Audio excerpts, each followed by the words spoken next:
Well, the field of 11 now down to just 2, and Tuesday, folks in South Alabama going to decide who will take over Joe Bonner's seat in Congress. On the Republican side, Bradley Byrne won a runoff election against Dean Young last month.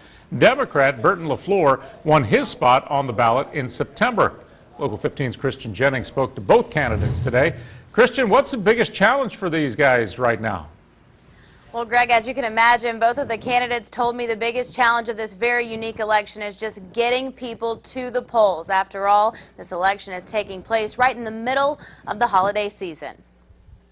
Being that Alabama is a red state, Democrat Burton LeFlore knows Tuesday's special election for the 1st congressional district seat has the potential to be historic. There hasn't been a Democrat in that seat in almost 50 years. Since 1965, that's the year I was born.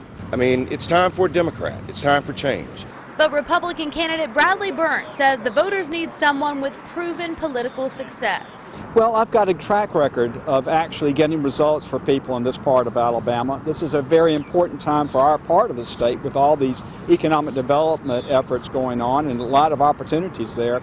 With the election only 4 days away, these men are putting campaign efforts into overdrive this weekend. You know, basically, we're just trying to get the voters out. You know, once again, I hope that the voters are going to take this election seriously. In the end of the campaign, the best thing we can do is go out and see people where they are. So where do they stand on the issues? These jobs, you know, expanding the state docks.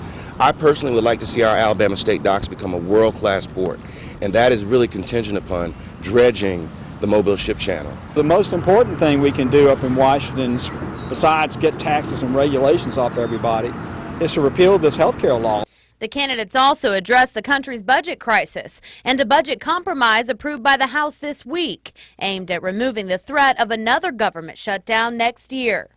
I'm in favor of this budget compromise. Well, you can't get your economy going again if the federal government is putting all these taxes and regulations on businesses, particularly small businesses, where most people work.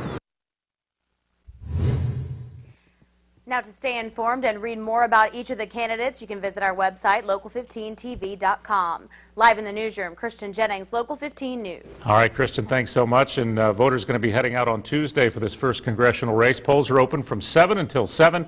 Be sure to keep it right here on Local 15 for the latest returns. Also on Facebook, Twitter, and our website, local15tv.com.